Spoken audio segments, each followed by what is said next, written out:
track at the wall. We are tied.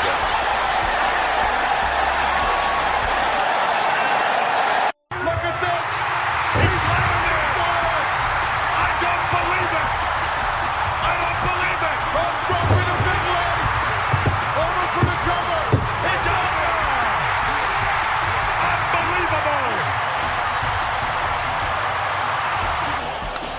High fly ball into right field. She is gone. Awesome. He got it.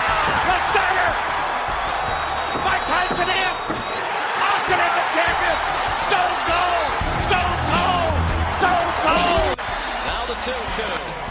Well hit down the left field line. Way back and gone. Touch a ball, Drew. You'll never hit a bigger home run in your life.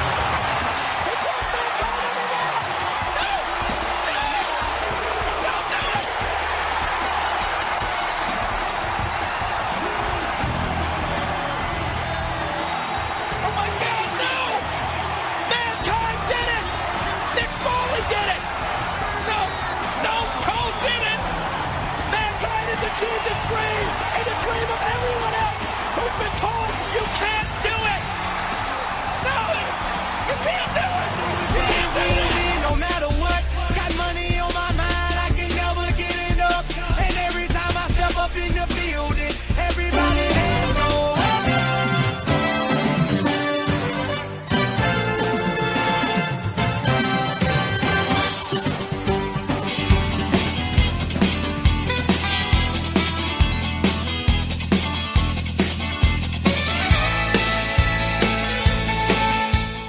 I'm going to run that damn pencil one of these times. It is WWE WAR in the North-South Connection Podcast Network, and WAR stands for Wrestling Above Replacement. I'm JT. That is Marcus. This podcast is simulcast audio on all podcast applications under the North-South Connection and video here on the North-South Connection YouTube page. And I encourage you all, check us out on video for this show because we have some real cool shirts and some real cool graphics by our producer, not the tool man, Tim Taylor, who brings the heat on this show. There's a lot of numbers, a lot of calculations, a lot of back and forth and rankings and stats. And I think it helps to see it visually to help you really kind of follow along with the show. So I will give the shout out to Tim and to watch us on YouTube. Marcus, how are you doing here tonight?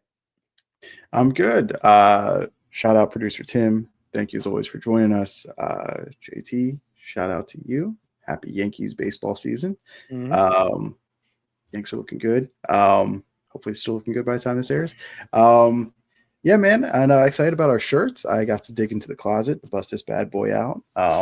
It is the summer of my dude during this time period. It's about the best run that he ever got, unfortunately, in the company. Talked glowingly of his match on our last episode covering Payback. Now we're here to cover Money in the Bank 2013. Yeah, I think everyone always thinks of Money in the Bank 2011, right? And that's an all-time show with Punk and all that in Chicago. But this one's kind of overlooked, I think, historically. And we're going to talk all about it. To do that, though, and get into what the show is all about, we're going to throw it over to producer Tim, who's going to go over the rules and explain how things work on WWE WAR. Welcome to WWE WAR. I'm producer Tim. JT and Marcus have taken on the noble task of finding the true answer to the age-old question wrestling fans have debated for years. What is the greatest WWE pay-per-view of all time? To find the answer, WAR looks to explore each and every pay-per-view using a plus-minus scale at a baseline average, where things above average gain a point and things below average lose a point. WWE WAR grades on several categories, including match quality, build, commentary, atmosphere, notable moments, card structure, and rewatchability. The magic number to remember for WWE WAR is 2.5. That is the baseline number for an average replacement level match. Any grade higher or lower than 2.5 raises or lowers the average WAR score. For example, if JT and Marcus give a match a 3-star rating, then that match is 0.5 points above replacement. Add all of the totals up and you get your nice round number to give you your match quality grade.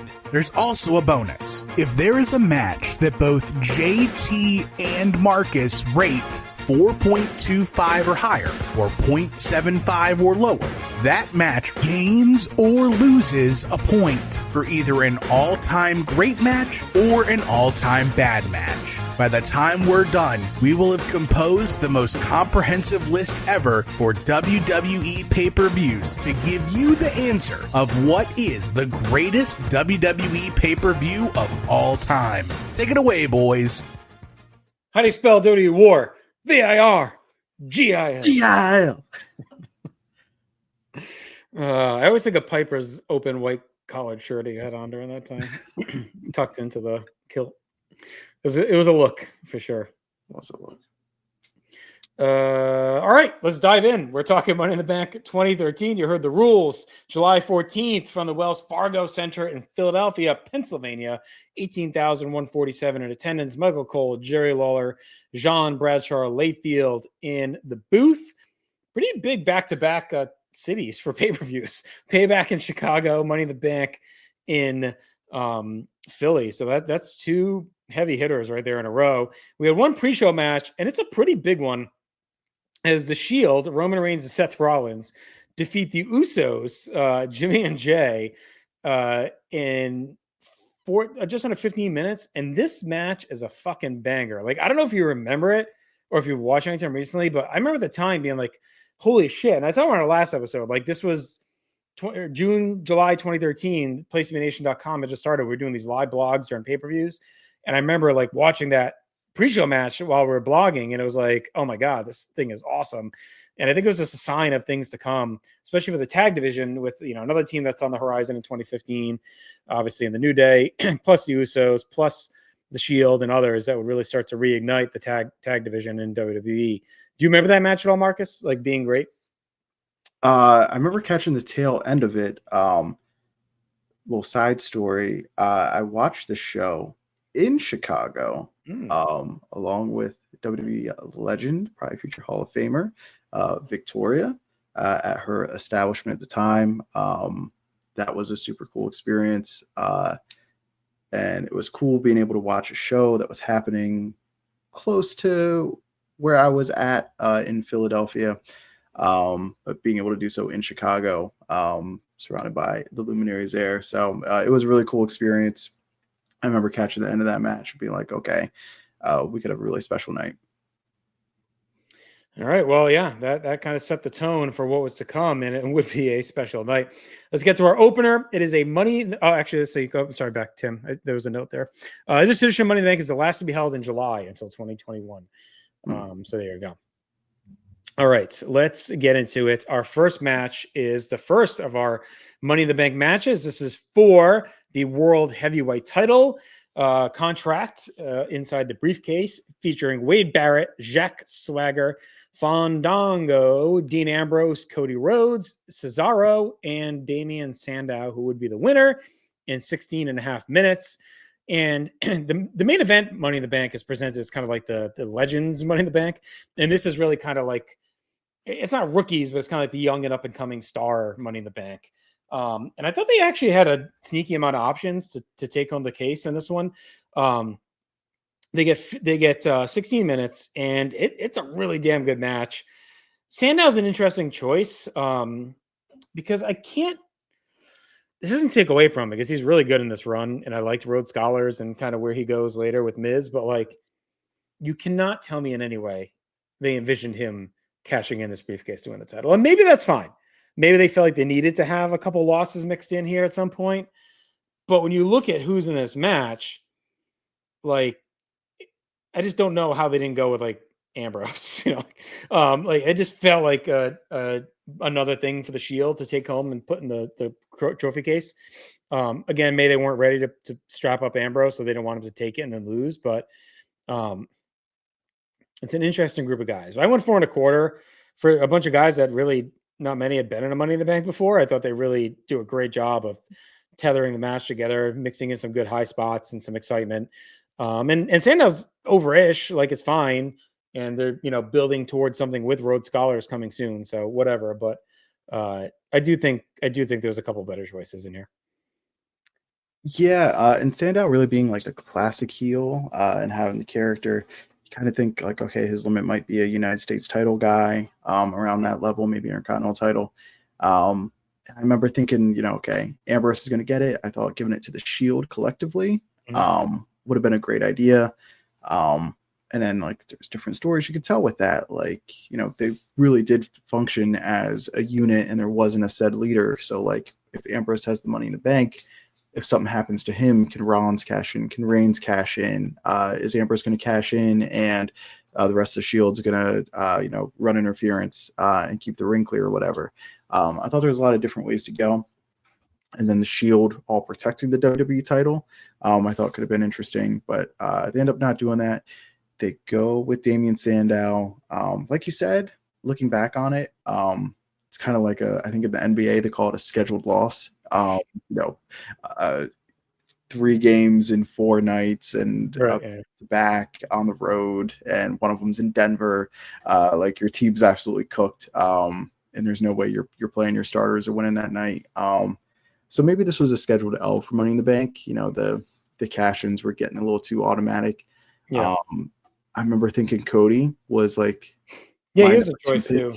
Yeah. And it seemed like the crowd was super into it, and they had told that story with Cody and Sandow, where you're kind of ready for Cody to break away. But they go with Sandow, interesting choice. But as far as the match, 4.25 for me as well. And this is what Money in the Bank is supposed to be. I ended up like not loving the idea of doing the All-Star as well. Like all the hungry young lions, this is what Money in the Bank is supposed to be. A true opportunity to kind of propel somebody to the next level.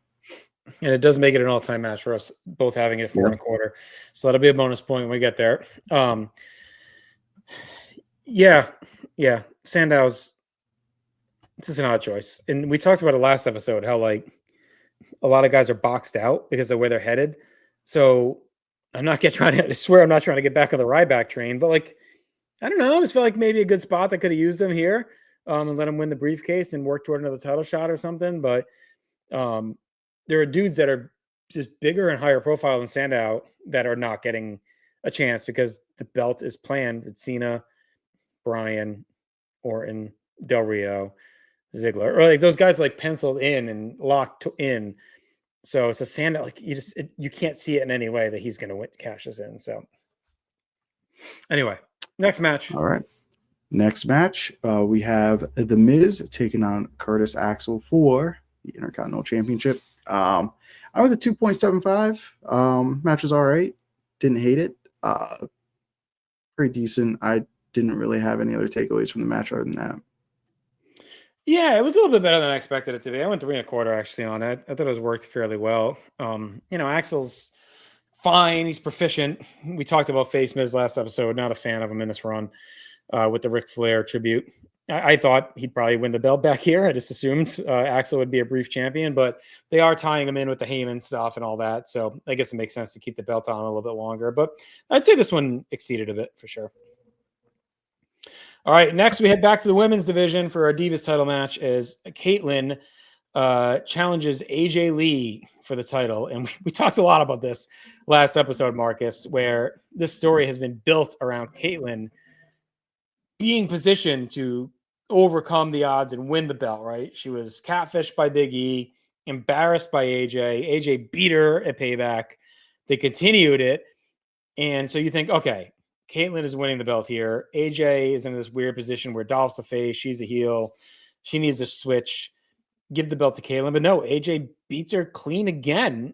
Just complete domination. So this made me think, okay, well, now Caitlyn's going to fucking turn heel off of this, right? Because she's going to snap. So that's maybe where they're going with it. But it just felt like a real, we talked about AJ's got to pose. AJ's like 2012 and 2013 are the years of AJ Lee. She's everywhere. They were obsessed with her. She's good. I'm not taking it on that. I just think the story dictates that Caitlyn should have gotten something. Yeah, especially another tough crowd in Philly. They give them something to cheer. So this was really rough. The thing that stood out to me, and it wasn't any different from their last match, but like the gear, Caitlyn with like the shirt and the pants and the boots, AJ in her like mall attire. Like they just both felt like Vince or somebody was very intentional with like, you need to look like everyday girls. You need to look like you came out of the mall or something.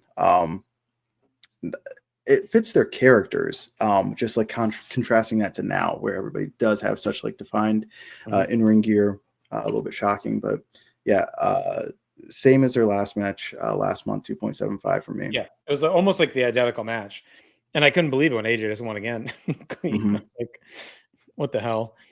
Anyway, all right, what's up next?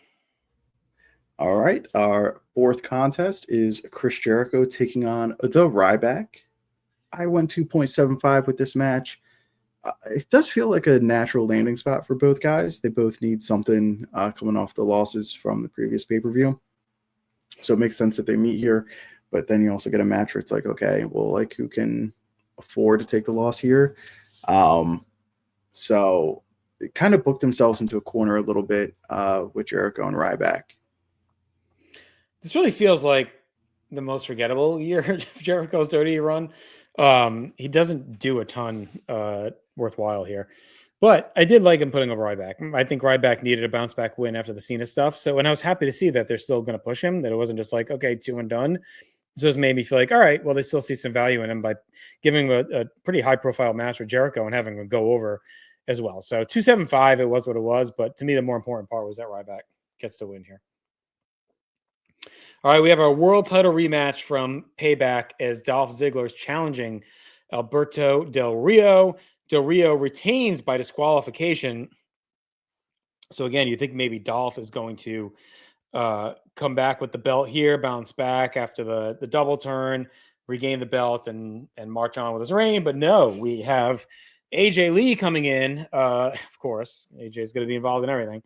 Hits Del Rio with the belt, and that gets Ziggler disqualified. Dolph is kind of aggravated, but I think they were just trying to get them apart because they're trying to push Dolph as a face. AJ's still a heel. So I think this was their way of splitting them off. But all it really does is continue to erode what they organically built over the last year or so with Dolph Ziggler, right? It started toward the end of 2011 through 2012 and into early 2013, where he was over big time. That night after Raw when he cashes in is like, and even a Mania, like the calls for him to win were massive. The night after, huge when he cashes in. He gets the concussion. So I don't know if that scared them off. Like, all right, this guy's injury prone, get the belt off him. But it feels like, okay, he lost the belt, loses the rematch, loses the girl. So it's now it's like, won't shock me for fighting Kofi Kingston for the IC belt in 2 months, right? Right back where he was years ago. So we'll see. I thought the match was exactly on par with Payback, so I went 4 stars. I think these guys have awesome chemistry. I talked about it. 2013 Del Rio is really, really good, and Dolph is right there with him. Yeah, it feels almost a little, throwing it back to 2011, a little Summer Punky with Ziggler here, where like he got over organically on his own merit. At WrestleMania 29, there was one job, make him champ, didn't happen. The show is forever cursed because of it. Like that's the main thing you think of. And then you get to this summer, they finally go with him. In retrospect, though, I think the Raw is the right call because I don't think you get that reaction at Mania because it's such a big stadium. Like I think it would have been exciting and the crowd did want it, but something about that Raw that night with him doing it there really, because you kind of give up on it coming out of Mania, felt like almost extra special in a way, oddly enough. But I agree, everyone expected it at Mania, especially with him being a throwaway tag match. It was like, screaming for, and Swagger being such a loser of a contender for Del Rio. It felt like it was screaming for the cash-in. Yeah. But either way, he gets over super organically this summer. And it's like, okay, he did it on his own. He did it on his own merit. He did it with his own skill. That's not good enough. Like now we have to completely beat him down and have him take losses. And he now has to have this split with AJ. And no one's really going to be cheering a split with him and AJ because people are cheering AJ, even though she's supposed to be a heel, but they position her as a baby face. She's like, 2013 Sunny in that regard. Like she has to be all over the show. And Dolph, all over the show. Dolph is this cool dude, and he's supposed to have the chick, and he's supposed to have the gold, and Now he's a baby It's Zach face, Morris, so he's like got to lose all of it. He's supposed to have Yeah. Kelly. He's supposed to be the king of the school. Like that's what he is. He's got the jean jacket, Yeah.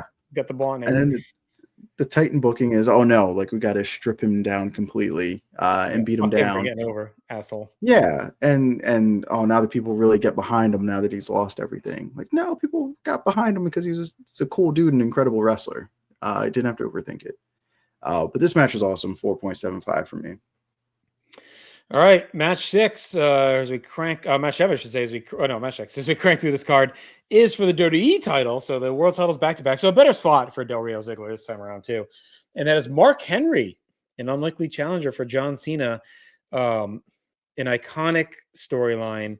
This is the one you think of. It's Mark Henry in the salmon jacket, giving the retirement speech, Cena crying along with him. And then he turns on John Cena, beats the shit out of him. It was all a ruse to get this title match. And it's phenomenal. Mark Henry, is a guy that is like a case study and never give up. that dude just kept taking swings and and it finally came together for him. And it crests into this moment where, a dude that wasn't known as like a promo stood there and gave one of the best promos of all time and one of the greatest moments of all time. And the match delivers. Like, this match is awesome. Cena, we talked about it last show. Like, he does really well with big dudes. Like, he just works. It's like Hogan in a way. He just works well with big guys like Umaga and Great Khali, and then Ryback and Mark Henry. Like, he just does well with these big dudes. I don't whatever it is, because I think his power spots look cool against the Big Show, like back at WrestleMania 20, all the way back there. Like, he just worked well with big guys. Just had good chemistry with them. And this is another one that really delivers. Like, Henry puts on a great showing. Under 15 minutes, Cena gets to win with the STF. And you could say it's like, again, like Ryback, should Henry have won the belt here? Like, it feels like yes, but they have this big plan for the next month at the second biggest show of the year that it's hard to argue with, because it's really cool too. So again, they almost had so much good stuff set up for SummerSlam that some of these things in between get hurt. So at least for this one, the payoff's good at SummerSlam. You think back to like Shawn Michaels in '93, where every month felt like he could lose the IC belt, and he kept retaining, and then it goes nowhere. This at least has the ending. But man, Henry, it would have been hard to argue. The only solace is that Henry had already had his big moments, at least. Like, he had been world champion in 2011 and 2012. Like, he had already been there at least and hit that zenith. Like, if this had been his only shot, you would have been like, okay, you got to give it to him. But he had already had some really good runs with the Hall of Pain and all that stuff. So this felt like a coda more than anything. You think it's that easy? I got a lot to the tank. All-time angle setting up this match. Man, I love that angle. Universally praised. If you're not going to have the Ryback win, okay, but you should have switched the belt here. But how do you get it back in time for SummerSlam? One night, do the rematch on Raw, and you don't think that hurts Henry more? No, the moment where he gets the win here, got it. That angle's so good, and the crowd so behind him here, not behind him in like we're booing the baby face and go for the heel. I did like, maybe a little bit of that, but it's just like something cool happened, and the crowd wanted to continue to see something cool happen. I think Henry winning the belt here, and have Cena win it back the next night, almost like a Austin Kane kind of situation, from King of the Ring '98, and then you get Austin going for the summer. You said it though, like they have their plans for SummerSlam, and me and my friends at the time had, they're still my friends, but during this time period, we had a saying. Tim knows it. I'm about to say it. The plan is the plan. And they had a plan, and during this time period, they were not forced to deviate from the plan, so they're not going to. It doesn't matter how cool an angle is. Doesn't matter how hot the crowd is.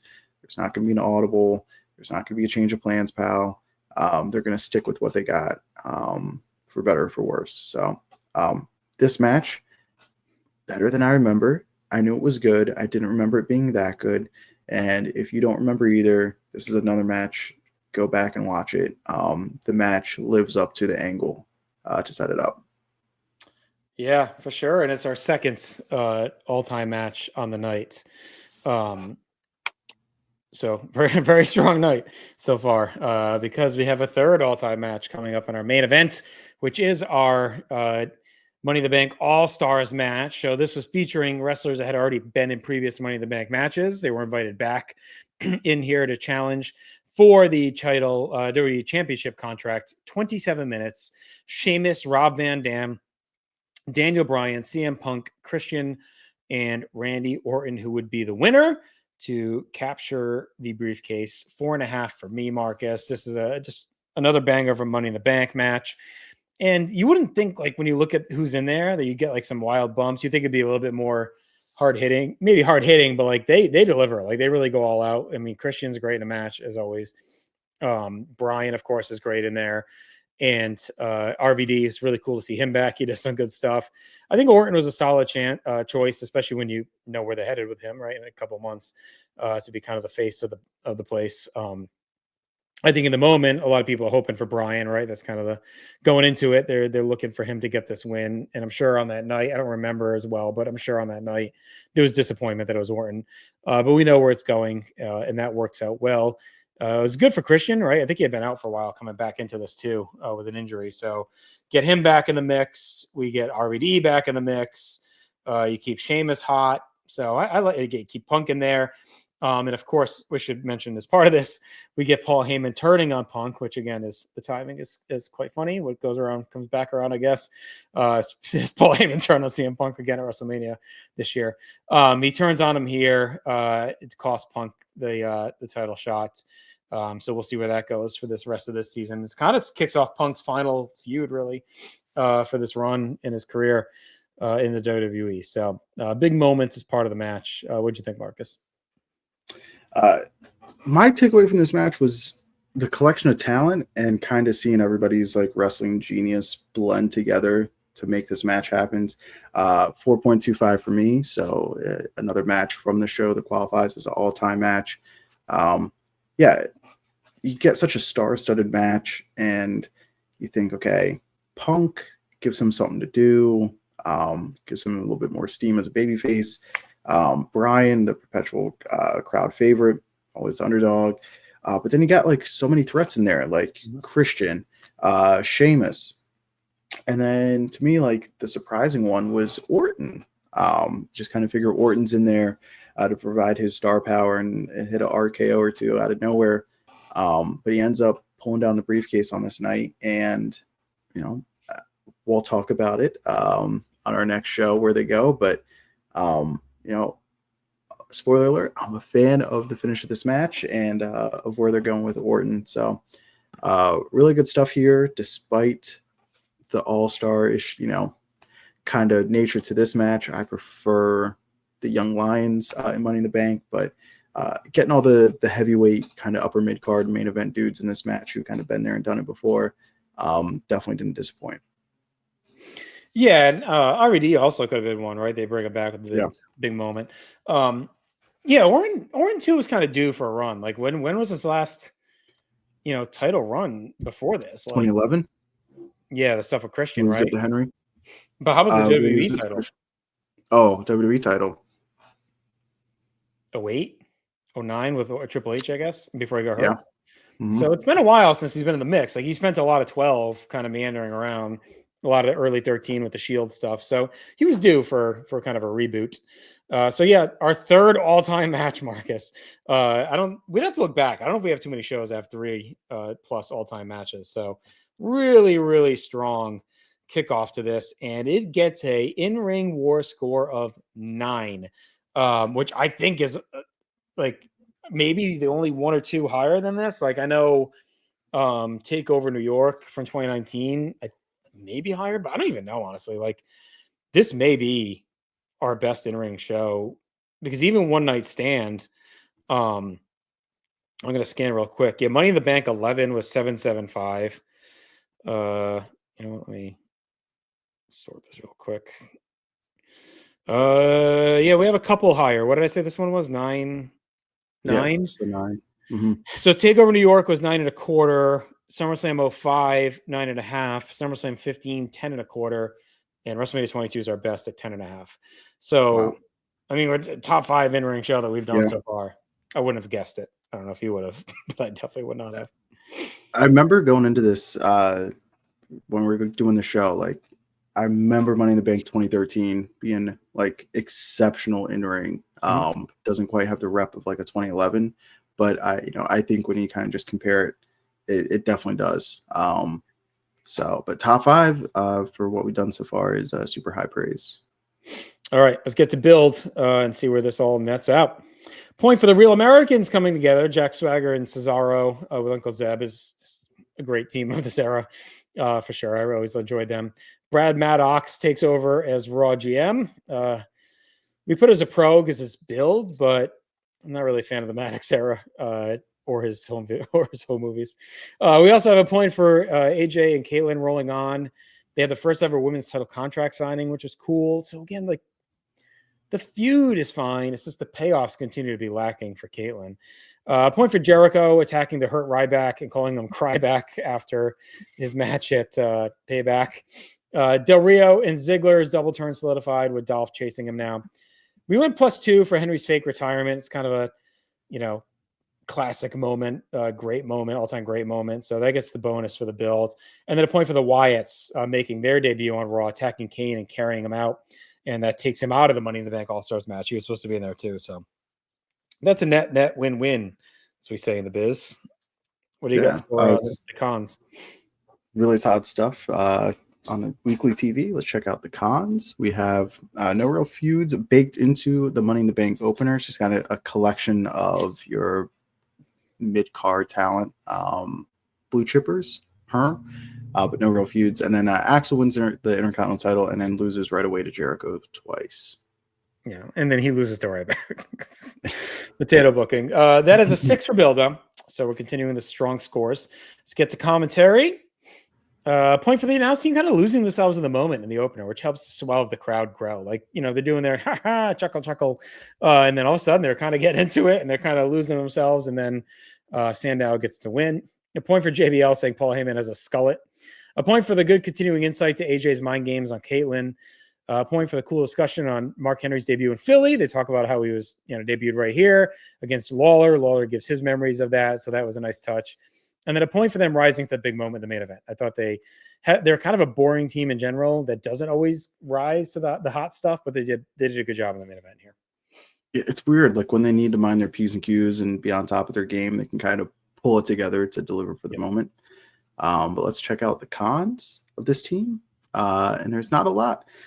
We only have JBL being way too over the top, supporting Sandow. Feels very forced. Like they're trying to go for like a Jesse Macho Man type of vibe. Yeah. But it's way too forced. It's not as natural. How dare you? +4 for commentary, which for this group, it might as well be a 13. But it also tells you it's one of those nights where everyone's feeling it, right? Something's in the water. They say everyone's cooking. Let's get to atmosphere. We're in Philly. A point for the crowd is buzzing through the opener, like in on every big spot. A point for them being really into Rhodes at the end of that match. Again, I think they would have blew the roof off if he won. A point for the ECW chance in Philly for Heyman, you have to. Point for the pop for Jericho. Point for the pop for Ziggler. A point for the Mark Henry pop, like he is over. A point for the crowd being fully invested through the match of Cena Henry, just all in on that. Of course, RVD gets a massive pop in Philly, and then CM Punk as well. Gets the crowd going. So just a red hot crowd all night, and especially for the big guys. Yeah, Philly came through with the pros. The cons. Goldberg chance for Ryback. Lane played out. Yeah. Philly, you can do better. And the crowd is being pissed at the random Axel calls from Brian. Which I don't think that goes anywhere either. Like, I guess this is Heyman inserting himself, but it's not even like a Heyman guy wins in that match. So it's, I don't know, it's just odd. I know he wanted to cost Punk, but I guess maybe you're going to align Brian against him too at some point, but odd there. But overall, that's a 7 for atmosphere. So we are cranking along if you look at these scores. Let's get to notable moments. A lot happens on the show. The Shield ambush Cody Rhodes, and that plants a little seed of a bigger issue to come this fall. I don't know if they necessarily had it in mind already, but it's an interesting touch when you look at where things go. A point for Damian Sandow winning Money in the Bank. A point for Ryback getting a clean win on Chris Jericho on pay-per-view. A point for, this is an important one, The WWE Performance Center breaks ground. They show kind of the groundbreaking of them building that. Of course, that would pay huge dividends for them in the future. A point for Rob Van Dam's return, a point for Randy Orton winning the Money in the Bank, and a point for Heyman turning on Punk.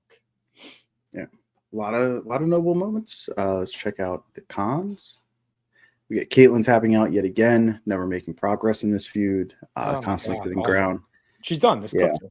It is character assassination. And then Ambrose and Fandango getting jobber entrances so the Philly crowd doesn't hijack the match. WWE thought they were slick, just getting the two of those guys in the ring.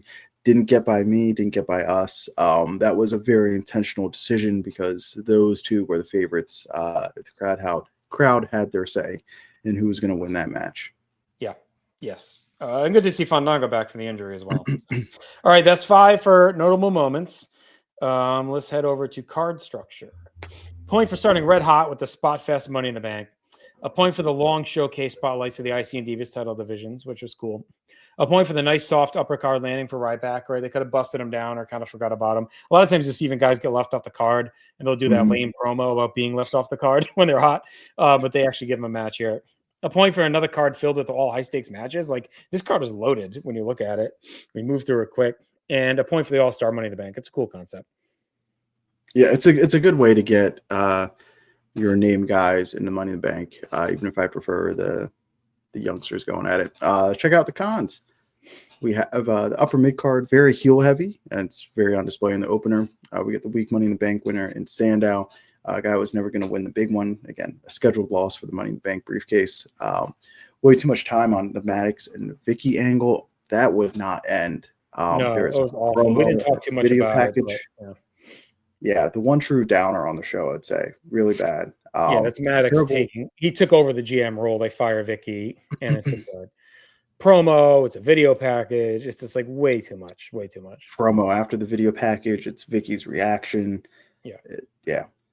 Terrible finish, including AJ with the World Heavyweight title match. Again, overexposing her too much. We got Henry tapping out to Cena was the worst choice to end the classic. And then a confusing angle of Heyman berating Axel during the climax of a red hot match. Didn't need that for the Heyman turn. Yeah, like Axel shouldn't have been out there. He calls Brian, then Heyman's yelling at him, so he looks like a stooge. And then he turns on Punk, which is really the moment that you care about. So that was odd. -1 for card structure. Kind of the weakest part of the show is kind of some of these decisions. Rewatchability. Give a point for the innovative ladder bumps in the opener. They really mix up, do some different stuff. Henry's kick out of the AAA was great. RVD's frog splash off the ladder, and then Sheamus going off the top to the ladder bridge was a nasty bump in that match. Yeah. I remember being truly shocked by that Sheamus bump. Not a bump you'd expect him to take. No. He wasn't really known yet as like a great worker. No. He was still kind of like Triple H's buddy. It's really kind of the next year where that starts to amp up a little bit. Yeah. Our cons for rewatchability, we have Maddox State of the Union and mock praise of Vicky Guerrero, and then AJ Lee being involved in the world title match. So that is a 2 for rewatchability. And AJ, again, too much. Like, just too much. Why is she there? Why is she costing Dolph? Just get her out of the way. So that's a 2 for rewatchability. So not bad. And then, of course, we know we had 3 all-time matches. So very strong there. And that gives us a total war score, Marcus, of 35, which makes it our 15th best show of all time so far of the shows we have ranked. And our all-time count right now is 132. So 15th out of 132 is pretty rarefied air. It was tied with Survivor Series 87. It wins that tiebreaker based on having the better match, and just behind Royal Rumble 2005. So again, this is one I would say like wouldn't have been on my radar to finish this high. Like I remember being like having a pretty good rep and being a good show, but I would not have guessed it'd be a top 15 show for us ahead of some of the ones you're looking at. So really, really cool stuff to see how high it finishes. And we got to, everyone remembers the show the next month that we're going to cover, right? That's like the classic. But to see this one finish as high, and they obviously like the All-Star matches. I think they do it again next year, right? Don't they? In 14, or is that like the former winners? I think, or they do some kind of hook. 12. It's a 12. Wherever Cena wins, I think it's 14, isn't it? Because it's the one in Boston. Because I was at that one where they do that. Okay. I think it's 14. Yeah, I guess 12. I don't remember. I think it's 14. Oh, no, Cena, that's 2011. Cena cashes in on or 2012. 2011 Cena Punk and cashes in. Bryan. Yeah. 2012. Is it? Cena cashes in on Big Show at Raw 1000, and that's how we get the Punk heel Oh, yeah. turn. So who wins at 14? I thought it was Cena in Boston. What? Maybe not. Yeah, it is Cena. That one's for the title. That one's for the world title. That was the thing. Oh, okay. The title's on the line in that one. Anyway, Okay. I only remember because I was there. All right, let's get to our top 10. Well, let's do it. 10. Yeah, good. You kick it off. All right. Number 10, the SummerSlam 1992 with a WAR of 38.25. Number 9, SummerSlam 2001 at 39. Number 8, SummerSlam 2015 with a 39.25. Number 7, WrestleMania 7 at 39.5. Number 6, Vengeance 2005 with a 41. Number 5, SummerSlam 1990 with 42. An unlikely Number top 4. 5 entry. Right. Number 4, Royal Rumble 2002 with a 44. SummerSlam 2005 at 46.5. And number 2, WrestleMania 22 with a 56.5. And our number 1 show out of the 132 that we have done for this project so far, ECW One Night Stand 2005 at a robust plus 79 over replacement level. So there you go. That is our top 10. And something tells me we could see a little shake-up-a-rooski in 2 weeks when we cover SummerSlam 2013. That is known as an iconic show and potentially one of the greatest SummerSlams of all time. We will see based on our scoring system, Marcus. I think most would have it 1 or 2. We'll see based on our scores because right now our top SummerSlam is what 2000. I mean 1990. So or 05, I should say, and then 90. Right. So we'll see based on our metrics if it surpasses those. But that'll do it. Be sure to check out everything in North South Connection we mentioned earlier. We had a ton of cool stuff for WrestleMania season. We continue through everything going on in the world of current wrestling and past wrestling. Check that all out. And of course, check out Marcus and Tim at the Final Wrestling Place. They just launched their brand new Patreon. You get a lot of cool stuff there. You can see the link below, patreon.com/Final Wrestling Place. Support my boys. If you like this show, go over. You'll like more of what they got going on, of course. Until then, continue to live your life above replacement level. We'll talk to you in 2 weeks with the SummerSlam.